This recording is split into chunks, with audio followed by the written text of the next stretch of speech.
الحمد لله إن الحمد لله نحمده ونستعينه ونستغفره ونعوذ بالله من شرور أنفسنا ومن سيئات أعمالنا من يهده الله فلا مضل له ومن يضلل فلا هادي له نشهد أن لا إله إلا الله وحده لا شريك له ونشهد أن محمدا عبده ورسوله أرسله يا أيها الذين آمنوا اتقوا الله حق تقاته ولا تموتن إلا وأنتم مسلمون أيها الناس اتقوا ربكم الذي خلقكم من نفس واحدة وخلق منها زوجها وبث منهما رجالا كثيرا ونساء يا أيها الذين آمنوا اتقوا الله وقولوا قولا سديدا يصلح لكم أعمالكم ويغفر لكم ذنوبكم ومن يطع الله ورسوله فقد فاز فوزا عظيما أيها الناس قال الله تبارك وتعالى في كتابه الكريم أعوذ بالله من الشيطان الرجيم بسم الله الرحمن الرحيم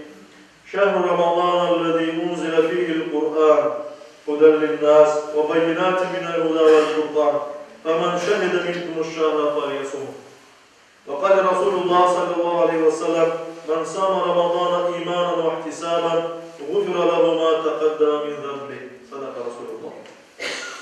Saygıdeğer cemaat, hürmetli Müslümanlar, artık Ramazan ayı aman aman yakınlaştı. Birkaç günden sonra endi başlar.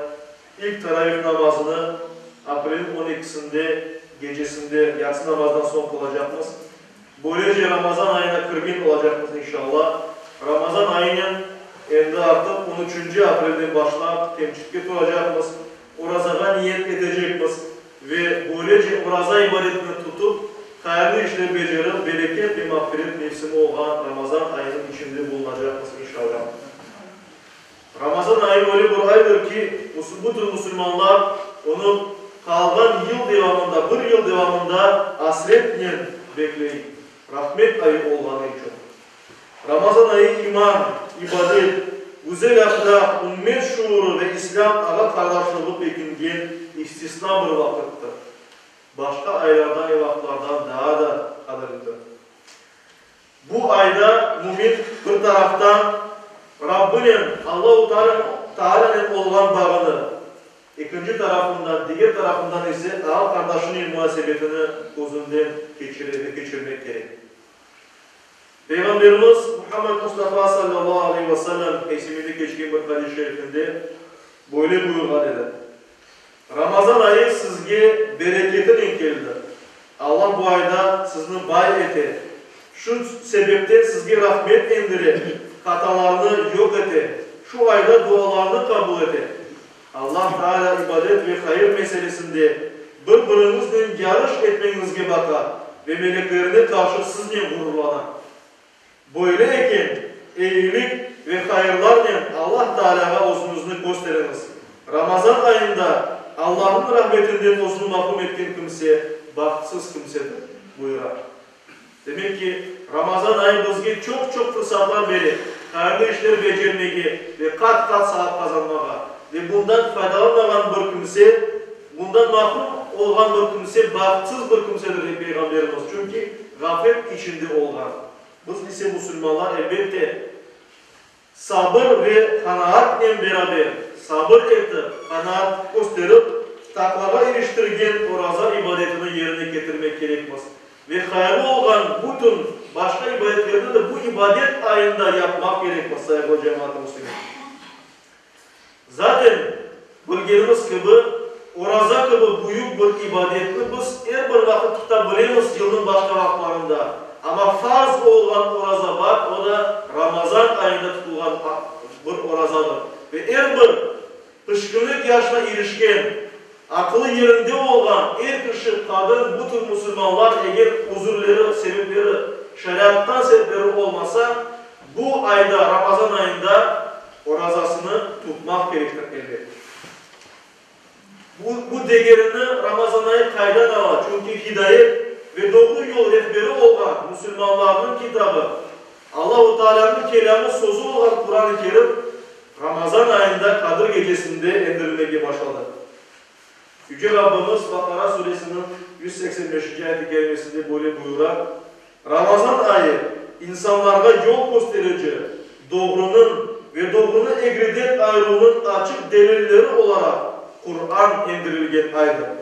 Aysa sizden Ramazan ayına yetken şu ayda oraza tutsun deb buyurar, emir etti Yüce Rabbimiz Allah-u Teala. Diğer taraftan büyük savap getirgenden de gayrı günahlar bağışlanğanı bir aydır Ramazan ayı. Müminler bu ayda öz günahlarından arınalar, temizlenirler. Bukhari'de geçtiği bir hadis-i şerifte Peygamberimiz sallallahu aleyhi ve sellem böyle buyurgan, kim inanıp ve karşılığını Allah'tan bekler, Ramazan orazasını tutsa, keşke günahları bağışlanır. Başka hadislerde görüyoruz ki aynı şeyini Peygamberimiz teravih namazı hakkında aytar. Kunduzlerini Ramazan ayında, kunduzlerini oraza tutkan ve gecelerini namaz kılgan kimselerin bütün günahları bağışlanır diye buyurar. Yeter ki insan bunu imanla, Allah'ta iman edip ve savabını Allah'tan bekleyip yapsın. İşte büyük bir fırsattır sayılı cemaat-ı Müslümin, ümmeti Müslümanlar. En değerli mahsulat devrimizdir ve Yüce Rabbimiz öyle yaptı ki biz kısa ömrümüzde bazı bir değerli vakitlerde başka vakitlerde yapamayacağımız, almayacağımız kadar hayırlı işler yapmamızda sevap toplamamız mümkündür. Ve Müslüman eğer Ramazan ayında oraza tutup başka ibadetler yapıp Allah'a daha yakın olmaya çalışsa, özünü hem maddi taraftan bedenini, hem manevi taraftan ruhunu yanarda, daha da güzel bir Allah ile inkişaf etti bir Müslüman olarak ve sağlıkta kavuşar inşallah. Ve ona göre de her bir Müslüman Ramazan ayını umutla, heyecanla, uyanışla karşılamak gerek. Bu ayda başkalarına yardım etmek gerek.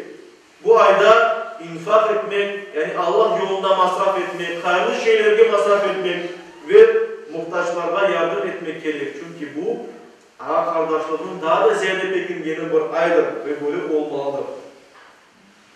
Eğer Ramazan ayının kadri bilinse, değeri bilinse, insan mümkün olana kadar bu fırsatı kullanıp hayırlı işler becerine getirirse, en esası farz ibadetlerini yerine getirip ve daha sonra da Peygamberimiz göstergen yollarla daha hayırlı işler becerine getirirse, elbette onun sahabı kat kat olur. Biz bilmegenimiz kadar Yüce Rabbimiz uzun mükafatını beri orada tutulduğu için. Eğer de bir insan bu Ramazan ayının kadrini bilmese, onun değerini anlamasa, büyük hazineden mahrum kalmakta. Aysa bu mübarek ayının bereketinden faydalanayım. Kunduzlarında oraza tutayım. Gecelerinde teravih namazlarını kılayım. Diğer nafile namazlarını kılayım. Bununla beraber ama en evvela elbette farz namazlarımızı kılmak gerekmez, kılayım. Bununla beraber Kur'an ayı olan Ramazan ayında daha ziyade Kur'an okuyayım. Biliyoruz ki Peygamberimiz sünneti, Peygamberimiz sallallahu aleyhi ve sellem'in sünneti bu ayda mukabele etmek. Yani Kur'an'ı baştan sonuna kadar çıkmak, okumak. Her gün birer cüz okulsa 30 günde bütün Kur'an'ı okumak mümkün. Her gün 20 sayfa okulsa Kur'an-ı Kerim'i bir ayda bitirmek mümkündür ve zaten çok yerlerde, camilerde okunmakta ve yapılmakta. Bu ay iftarlar yapılgan, iftarlara barılgan ve iftarlar verilgen bir aydır. Çünkü bir insan orazalı Müslümanlığı aşatsa, doyursa, sanki oraza tutkanın kıbır üstünde daha da ziyade sevap alır. Ve o tutkan insanın savabından azalma elbette. Hem özümüz tutarımız orazanı, hem de başkalarını da aşatsak iftarga çağırır. Onlar kazanganın sevabı kadar biz de kazanırız inşallah ilave olarak. Ve bu ay her şeyin sevabı kat kat verilgeni için zekat ayıdır.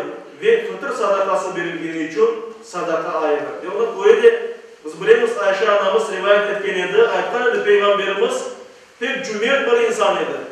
Koluna gelgen her şeyini insanlara, başka Müslümanlara tarkataydı. Yani insanlara, farklı din vekillerine tarkataydı. Ama Ramazan ayında en vakitten daha da cömert edi. Daha da cömert edi.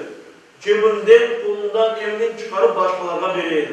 Biz de böyle yapsak, farz olan bayramımızda farz olan zekatını bu ayda versek, vacip olan fitr sadakasını bayram namazına kadar versek, ya da olsumuzdan bay olsak da olmasak da az mı çok mu sadaka çıkarıp versek, insanlara, muhtaçlara, çok bağlı korantalara, camilerine, müesseselere versek, Allah bunun sahabını kat kat verir dediğim umutta olmak gerekir.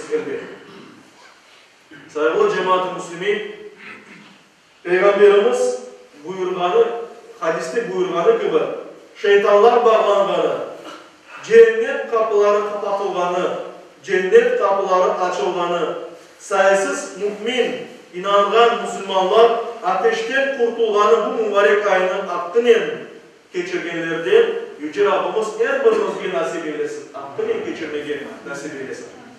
Ve en esası da bu Müslümanlar, aziz cemaat, dua etmeyi unutmayın. Çokça dua edeyim. Çünkü dua Müslümanın silahıdır. Bir insan, bir Müslüman bütün dünyanın o duasının değiştirmesi mümkün. Özümüz için, bağlarımız, yakınlarımız, ana babamız için, muhtaç kimseler için, yardımda duaya muhtaç kimseler için dua edeyim. Öz halkımız için, Kırım Müslümanları için ve cümle dünya Müslümanları için, ümmet için dua edeyim ki Yüce Rabbimiz bizge birlik, beraberlik, amallık nasip eylesin. Yüce Rabbimiz her birimizge bu yakınlaşkan Ramazan ayını en güzel şekilde geçirmeye nasip eylesin. Yüce Rabbimiz yapacak ve yapan ibadetlerimizde, dualarımızda en güzel şekilde kabul ve makbul eylesin. Amin.